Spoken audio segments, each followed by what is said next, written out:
Hello friends, welcome back to my channel that is world of microbes. Friends, मेरे last दो videos में मैंने आपको बताया था कि इम्यून सिस्टम क्या होता है हमारी बॉडी का, और वो किस तरीके से किसी भी इन्फेक्शन या किसी भी डिसीज से हमारी बॉडी को कैसे प्रोटेक्शन प्रोवाइड करता है और कैसे हमारी बॉडी को किसी भी इन्फेक्शन से इम्यूनिटी प्रोवाइड करता है। मतलब बाहर से आने वाले जो भी बैक्टीरिया, वायरस, पैथोजेंस, जो भी इन्फेक्शन कॉज करने वाले पैथोजन अगर हमारी बॉडी में आते हैं तो उससे हमारी बॉडी को हमारा इम्यून सिस्टम कैसे बचाता है और कैसे वो उन इन्फेक्शन के अगेंस्ट हमारी बॉडी को इम्यूनिटी प्रोवाइड करता है, ये मैंने अपने लास्ट दो वीडियोस में आपको बताया है। अब आज मैं आपको बताऊंगी फ्रेंड्स कि इम्यूनिटी क्या होती है, ये तो आप समझ गए, लेकिन ऑटो इम्यूनिटी आज मैं बताऊंगी आपको कि ऑटो इम्यूनिटी क्या होती है। तो जब हमारी बॉडी का इम्यून सिस्टम नॉर्मल फंक्शन करता है, नॉर्मल वर्क करता है, उसको जो फंक्शनिंग मिली हुई है वो अगर नॉर्मल फंक्शन परफॉर्म करता है तो वो हमारी बॉडी को किसी भी इन्फेक्शन से, किसी भी बैक्टीरिया से, किसी भी वायरस से इम्यूनिटी प्रोवाइड करता है, प्रोटेक्शन प्रोवाइड करता है। लेकिन कभी कभी क्या होता है कि हमारी बॉडी का इम्यून सिस्टम जो है वो अपना नॉर्मल फंक्शन परफॉर्म करने की बजाय अपनी फंक्शनिंग में, अपने रोल में गलती कर देता है, मिस्टेक कर देता है। तो ऐसे में क्या होता है कि एक कंडीशन वहां पर प्रोड्यूस होती है और उस कंडीशन को बोलते हैं ऑटो इम्यूनिटी। फॉर एग्जांपल मैं आपको बताती हूँ कि मैंने आपको अपने लास्ट वीडियो में बताया था कि इम्यून सिस्टम और इम्यून सिस्टम में जो भी सेल्स प्रेजेंट होते हैं वो हमारी बॉडी की आर्मी के जैसे वर्क करते हैं। मतलब वो जैसे ही आर्मी का काम होता है कि बाहर से आने वाले किसी भी अटैक से अपनी कंट्री को बचाना, वैसे ही हमारी बॉडी का जो इम्यून सिस्टम है और उसके सेल्स जो है वो बाहर से आने वाले किसी भी पैथोजन, किसी भी इन्फेक्शन कॉज करने वाले बैक्टीरिया या वायरस से फाइट करके हमारी बॉडी को प्रोटेक्शन प्रोवाइड करते हैं और इम्यूनिटी प्रोवाइड करते हैं। ये इम्यून सिस्टम का और उसमें जो प्रेजेंट होते हैं सेल्स, उनका नॉर्मल रोल होता है। लेकिन ऑटो इम्यूनिटी जो है, ऑटो इम्यूनिटी एक ऐसी कंडीशन है जिसमें खुद के बॉडी का इम्यून सिस्टम खुद की ही बॉडी के सेल्स, खुद की ही बॉडी के नॉर्मल सेल्स, नॉर्मल टिश्यूज और नॉर्मल जो ऑर्गन्स है उन्हीं के अगेंस्ट फाइट करने लगता है। मतलब फॉर एग्जाम्पल मैं आपको बताती हूँ कि किसी घर में कोई एक मेंबर, किसी घर में बहुत सारे मेंबर्स रहते हैं और उस घर का जो मेन मेंबर है जिसका काम है अपनी फैमिली को प्रोटेक्शन प्रोवाइड करना और बाहर वाले किसी को भी अपनी फैमिली को हार्म नहीं करने देना, तो कभी कभी क्या होता है कि वो जो मेंबर है वो कभी कभी बाहर वालों से फाइट करना छोड़ के अपने ही घर में, अपने ही घर के लोगों से फाइट करना शुरू कर देता है और इससे क्या होता है उसका पूरा का पूरा घर डिस्टर्ब हो जाता है। तो सेम ऐसे ही होता है ऑटो इम्यूनिटी में। जब इम्यून सिस्टम नॉर्मल वर्क करता है तो वो हमारी बॉडी को किसी भी इन्फेक्शन से इम्यूनिटी प्रोवाइड करता है, लेकिन जैसे ही वो अपनी फंक्शनिंग में कुछ गड़बड़ी कर देता है, कुछ मिस्टेक कर देता है, या बोला जाए तो इम्यून सिस्टम कंफ्यूज हो जाता है उस टाइम पे, तो वो बाहर से आने वाले पैथोजेंस को मारने की जगह वो अपनी ही बॉडी के जो नॉर्मल सेल्स है, अपनी ही बॉडी के जो नॉर्मल ऑर्गन और टिश्यूज है उनको मारने लगता है, उनके अगेंस्ट एंटीबॉडीज प्रोड्यूस करता है और इम्यून सिस्टम के जो सेल्स होते हैं वो अपने नॉर्मल सेल्स को किल करने लगते हैं। तो ऐसी कंडीशन में ऑटो इम्यूनिटी ये टर्म आती है। मतलब ऑटो का मतलब होता है सेल्फ और इम्यूनिटी, इम्यूनिटी। तो ऑटो इम्यूनिटी मतलब सेल्फ इम्यूनिटी, मतलब खुद का इम्यून सिस्टम खुद की ही बॉडी के नॉर्मल सेल्स के अगेंस्ट खुद को इम्यूनिटी प्रोवाइड करता है। तो ऐसे कंडीशन में जो टर्म आती है इसको बोलते हैं ऑटो इम्यूनिटी। इसको मैं आगे आपको और अच्छे से बताऊंगी। अब ऑटो इम्यूनिटी का बायोलॉजिकल डेफिनेशन देखा जाए तो sometime the immune system makes a mistake and attacks the body's own tissues और organ. This condition is called as auto immunity. मतलब ऑटो इम्यूनिटी जो है वो एक ऐसी कंडीशन है जिसमें बॉडी का जो इम्यून सिस्टम है वो नॉर्मल फंक्शनिंग करने की बजाय एबनॉर्मल फंक्शनिंग करने लगता है। वो बाहर से आने वाले ऑर्गेनिज्म, बाहर से आने वाले पैथोजन को किल करने की बजाय खुद की ही बॉडी के जो नॉर्मल ऑर्गन्स, नॉर्मल टिश्यूज और नॉर्मल सेल्स होते हैं उनको हार्म पहुंचाने लगता है, उनको डैमेज करने लगता है, उन पर अटैक करता है, उनको किल करने लगता है। तो ऐसी कंडीशन को बोलते हैं ऑटो इम्यूनिटी। मतलब खुद की ही बॉडी का इम्यून सिस्टम खुद की ही बॉडी को उसके अगेंस्ट इम्यूनिटी प्रोवाइड कर रहा है, ऐसी कंडीशन को बोलते हैं ऑटो इम्यूनिटी। तो ऑटो इम्यूनिटी में क्या होता है कि इम्यून सिस्टम जो है हमारा, वो इम्यून सिस्टम अटैक करता है cell bodies normal and healthy cell, खुद की बॉडी के नॉर्मल और हेल्दी सेल्स जो है उनको इम्यून सिस्टम जो है और इम्यून सिस्टम में पाए जाने वाले जो सेल्स है वो अटैक करने लगते हैं। Second is it can affect any of body tissues और ऑर्गन। अब ऑटो इम्यूनिटी जो कंडीशन है वो बॉडी के किसी भी टिश्यू को और किसी भी ऑर्गन को अफेक्ट कर सकती है। मतलब इम्यून सिस्टम के जो सेल्स है वो बॉडी के जिस पार्ट में भी जाकर, जिस पार्ट में, जिस टिश्यूज में या जिस ऑर्गन्स में जाकर वहां के सेल्स को अटैक करेंगे तो बॉडी का वो वाला जो पार्ट है वो अफेक्ट होगा और वहां पर ऑटो इम्यूनिटी ये कंडीशन डेवलप होगी। अब ये होता कैसे है ऑटो इम्यूनिटी, तो ऑटो इम्यूनिटी कैसे कॉज होती है, तो due to confusion of immune system. मतलब मैंने आपको पहले भी बताया कि इम्यून सिस्टम जो है वो अपना नॉर्मल फंक्शन करने की बजाय कभी कभी अब नॉर्मल फंक्शन करने लगता है। ऐसा कभी कभी होता है कि इम्यून सिस्टम जो है वो हाइपर एक्टिव हो जाता है। तो उसके हाइपर एक्टिव होने से वो क्या करता है कि फॉरेन पैथोजेंस को मारने की बजाय वो खुद की बॉडी के जो नॉर्मल सेल्स है और नॉर्मल टिश्यूज है उनको अटैक करने लगता है, उनको मारने लगता है। तो ये सब होता है इम्यून सिस्टम के कंफ्यूजन की वजह से, या उससे कुछ गलती हो जाने की वजह से, उसकी मिस्टेक की वजह से होता है, या उसकी अबनॉर्मलिटी की वजह से होता है, ये हम बोल सकते हैं।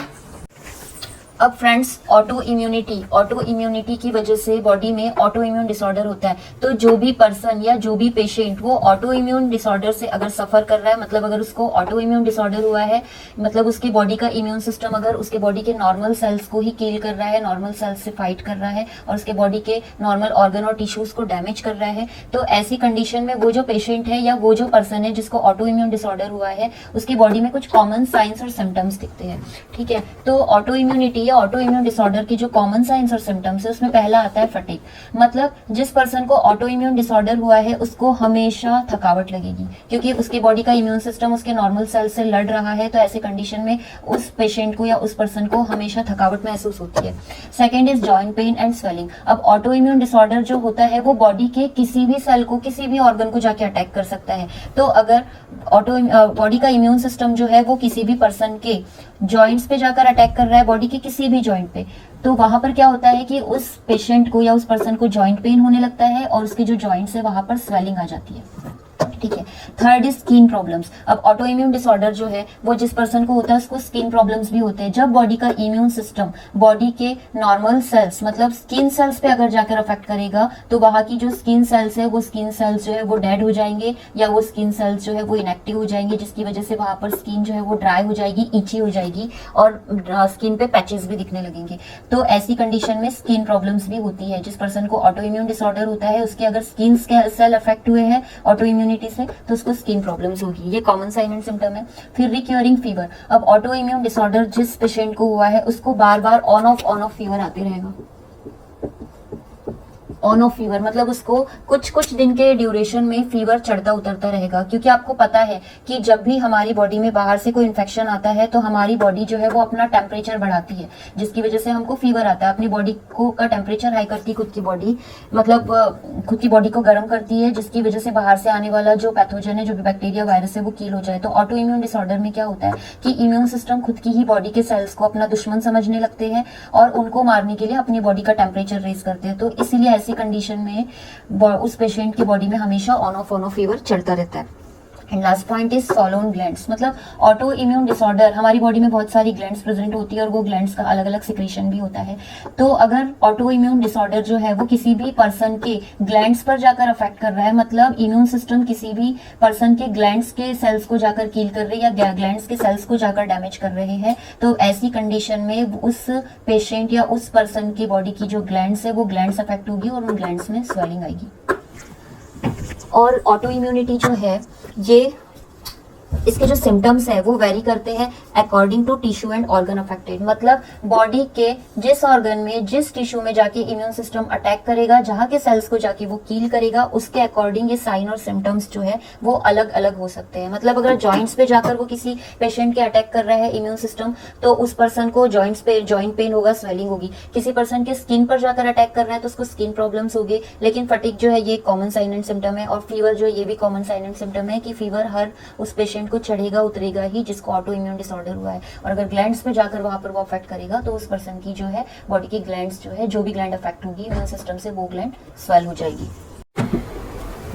अब ऑटो इम्यून डिसऑर्डर्स जो होते हैं या ऑटो इम्यून डिसीज जो होती है उसके कुछ एग्जाम्पल्स होते हैं। मतलब कुछ ऑटो इम्यून जो डिसीजेस होती है उनके बारे में मैं आपको बताऊंगी। तो उसमें फर्स्ट है रूमेटॉइड आर्थराइटिस, उसको बोलते हैं इन शॉर्ट में आरए।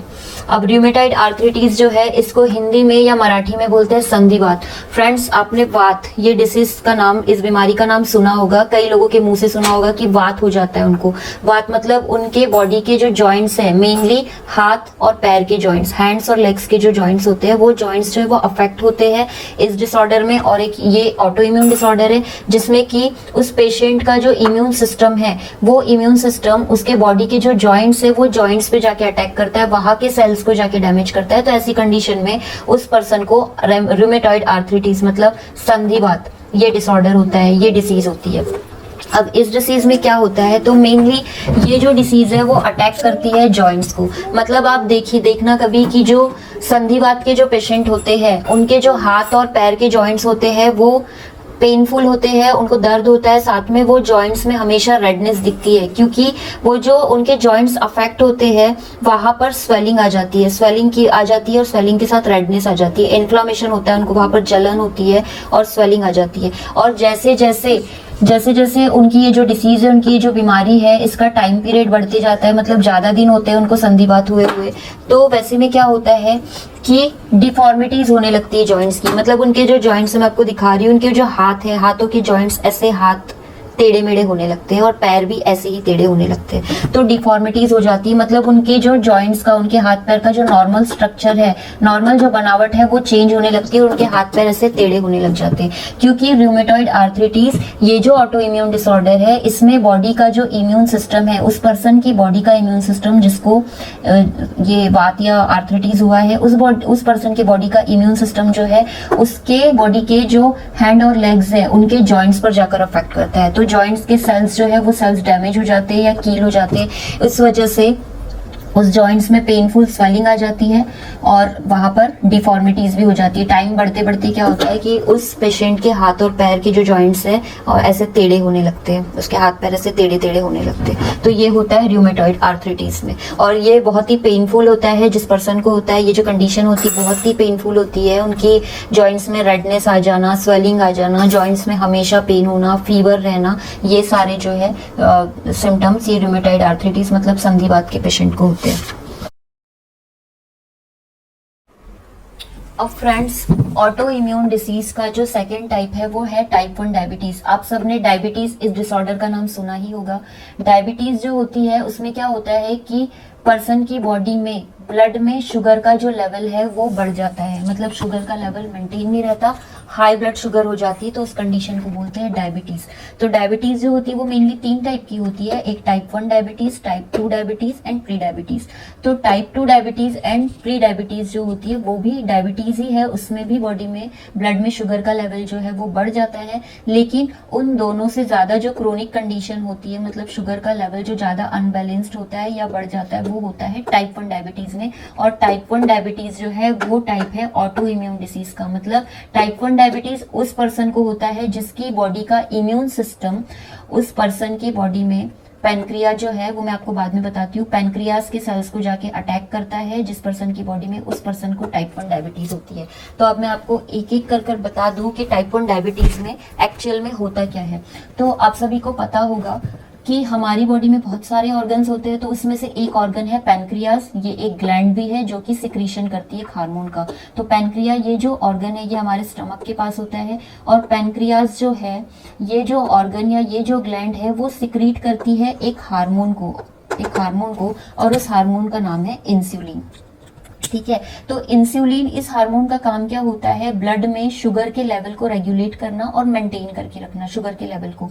लेकिन जिस पर्सन को टाइप 1 डायबिटीज होती है तो उस पर्सन का इम्यून सिस्टम क्या करता है कि उस पर्सन के पैनक्रियास के सेल्स पे जाके अटैक करता है, उसके पैनक्रियास के सेल्स से जाके लड़ता है और वो पैनक्रियास के सेल्स को डैमेज कर देते हैं।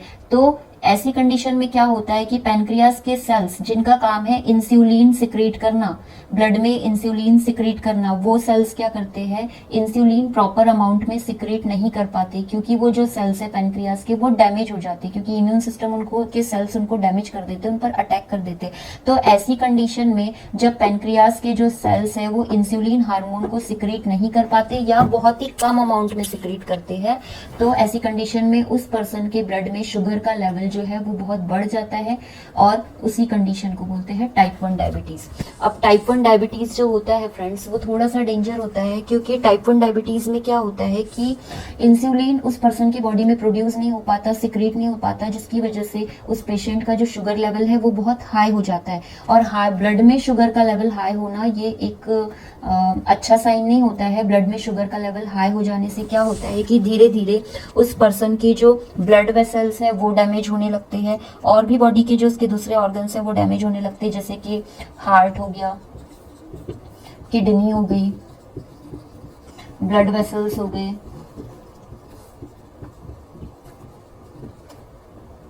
और यहाँ तक कि आईज, उस पर्सन की आईज भी डैमेज होने लगती है। तो टाइप 1 डायबिटीज जो है वो ऑटो इम्यून डिसीज का टाइप है। इसमें पर्सन की बॉडी का पैनक्रियाज जो है वो इंसुलिन इनफ अमाउंट में सिक्रीट नहीं कर पाता, जिसकी वजह से इंसुलिन सिक्रीट नहीं होने की वजह से उसकी बॉडी में ब्लड शुगर लेवल बहुत बढ़ जाता है, और धीरे धीरे वो उस पर्सन के बॉडी के दूसरे ऑर्गन्स को भी अफेक्ट करने लगता है, जैसे कि eyes, kidney, blood vessels and heart. तो ये हो गया टाइप 1 डायबिटीज, जो कि ऑटो इम्यून डिसऑर्डर का एक टाइप है। अब ऑटो इम्यून डिसीजेस का जो थर्ड जो टाइप है कि मतलब ऑटो इम्यून डिसीजेस में जो एक डिसीज आती है, डिसऑर्डर आता है, वो है ऑटो इम्यून हेमोलाइटिक एनीमिया। अब फ्रेंड्स एनीमिया क्या होता है ये एक मेडिकल कंडीशन है, बट आपने सुना होगा कि एनीमिया मतलब सिंपल लैंग्वेज में बोले तो एनीमिया मतलब बॉडी में ब्लड की कमी, मतलब ऐसे पर्सन जिनकी बॉडी में बार बार ब्लड की कमी हो जाती है या उनका हीमोग्लोबिन बार बार कम हो जाता है, उनको बार बार ब्लड लगाना पड़ता है बाहर से, तो ऐसी जो कंडीशन होती है उसको बोलते हैं एनीमिक कंडीशन, और वो जो डिसीज होती है उसको बोलते हैं एनीमिया। अब auto immune haemolytic anaemia, haemolytic means, haem means मैं आपको बता दूं, हेम मतलब होता है ब्लड, और लाइटिक मींस ब्रेकिंग। तो ऑटो इम्यून हेमोलाइटिक एनीमिया में क्या होता है, एनीमिया भी बहुत अलग अलग टाइप के होते हैं, तो मैं अभी आपको बता रही हूँ ऑटो इम्यून हेमोलाइटिक एनीमिया के बारे में। ये एक ऑटो इम्यून डिसऑर्डर है जिसमें कि जिस पर्सन की बॉडी में उसका इम्यून सिस्टम जो है वो इम्यून सिस्टम एंटीबॉडीज प्रोड्यूस करता है। ये देखिए, ये वाई शेप की एंटीबॉडीज है, जो मैंने आपको अपने पिछले वीडियोज में बताया था कि हमारा इम्यून सिस्टम एक प्रोटीन प्रोड्यूस करता है, मतलब इम्यून सिस्टम के सेल्स एक प्रोटीन प्रोड्यूस करते हैं, उसको बोलते हैं एंटीबॉडीज, और वो एंटीबॉडीज बाहर से आने वाले बैक्टीरिया या वायरस को जाकर अटैच होती है, उनको किल कर देती है। लेकिन ऑटो इम्यून डिसऑर्डर में क्या होता है, इस हेमोलाइटिक एनीमिया में क्या होता है कि बॉडी के किसी उस पर्सन की बॉडी के जो नॉर्मल ब्लड सेल्स रहती है, देखिए ये रेड ब्लड सेल्स है, नॉर्मल जो रेड ब्लड सेल्स जो रहते हैं उन पे जाकर इम्यून सिस्टम अटैक करता है, और इम्यून सिस्टम की जो एंटीबॉडीज रहती है वो एंटीबॉडीज आके वो नॉर्मल जो रेड ब्लड सेल्स है उन पर जाकर ऐसे अटैच हो जाती है, और उन नॉर्मल रेड ब्लड सेल्स को ऐसे डैमेज करने लगती है, ऐसे ऐसे डैमेज कर देती है, और डैमेज करने के बाद उनसे अटैच होकर एंटीजन एंटीबॉडी कॉम्प्लेक्स करके उन रेड ब्लड सेल्स को कील कर देती है। तो ऐसे कंडीशन में जो पर्सन सफर कर रहा है एनीमिया से, उस पर्सन की बॉडी में ब्लड की कमी हो जाती है, क्योंकि जैसे ही रेड ब्लड सेल्स बनना शुरू होते हैं, मान लो ये रेड ब्लड सेल्स बन रहे हैं, नॉर्मल रेड ब्लड सेल्स, तो वो जितने जल्दी बनते नहीं है उतना उससे ज्यादा जल्दी जो है एंटीबॉडी ऐसे आके उन पर अटैच हो जाती है और उन रेड ब्लड सेल्स को कील करने लगती है। तो ऐसी कंडीशन में उस पर्सन की बॉडी में हमेशा ब्लड की कमी होती है और वो एनीमिक रहता है। तो auto immune haemolytic anaemia is an third example of auto immune disease. और ऐसे बहुत सारे ऑटो इम्यून डिसऑर्डर्स हैं, लेकिन मैंने मेनली आपको 3 बताए। एक पहला रूमेटाइड आर्थराइटिस जिसको संधिवात बोलते हैं, दूसरा टाइप 1 डायबिटीज, और third is an haemolytic anaemia. क्योंकि हमारे इंडिया में मेनली बहुत सारे लोगों में हमको ये जो डिसऑर्डर्स है ऑटो इम्यूनिटी के, ये देखने को मिलते हैं। लेकिन इनको छोड़कर भी और कुछ ऑटो इम्यून डिसऑर्डर्स होते हैं जो कि होते हैं सोराइसिस। सोराइसिस में क्या होता है कि बॉडी का जो इम्यून सिस्टम है वो बॉडी के किसी भी पार्ट में जाके स्किन सेल्स को अफेक्ट करता है, स्किन सेल्स को अफेक्ट करता है सोराइसिस में। ठीक है, तो स्किन सेल्स को अफेक्ट करता है, तो उस पर्सन की बॉडी के जिस स्किन सेल पे जाकर इम्यून सिस्टम ने अटैक किया है वहां की स्किन सेल्स जो है वो डेड हो जाते हैं। डेड होने की वजह से वहां पर स्किन पे ऐसे पैचेस आ जाते हैं, साथ में स्किन जो है वो इची हो जाती है और ड्राई हो जाती है। ठीक है, अब और एक जो टाइप है ऑटो इम्यून डिसीज का वो है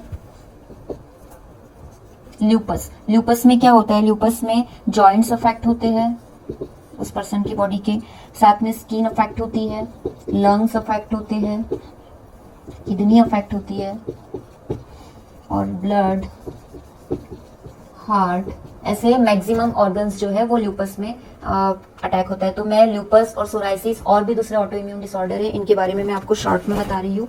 तो फ्रेंड्स, आई होप कि आपको मेरे इस लेक्चर में आपको अच्छे से समझ गया होगा कि इम्यूनिटी क्या होती है और ऑटो इम्यूनिटी क्या होती है। जब हमारी बॉडी का डिफेंस मैकेनिज्म मतलब इम्यून सिस्टम नॉर्मल फंक्शनिंग करता है, वो बाहर से आने वाले पैथोजन को किल करता है अगर, तो वो हमारी बॉडी को इम्यूनिटी प्रोवाइड करता है। और जब वो अपनी ही बॉडी के नॉर्मल सेल्स और ऑर्गन्स से लड़ने लग जाता है, उनको अपना दुश्मन मान बैठता है और अपनी ही बॉडी के नॉर्मल सेल्स को अटैक करने लगता है, उनको हार्म पहुंचाने लगता है, तो ऐसी सिचुएशन में जो कंडीशन होती है उसको बोलते हैं ऑटो इम्यूनिटी। और ऑटो इम्यूनिटी से होने वाले कुछ ऑटो इम्यून डिसऑर्डर होते हैं जिनके बारे में मैंने अभी आपको बताया और कुछ शॉर्ट्स में भी बताया। कुछ ऑटो इम्यून डिसऑर्डर जैसे कि ल्यूपस हो गया, सोराइसिस हो गया।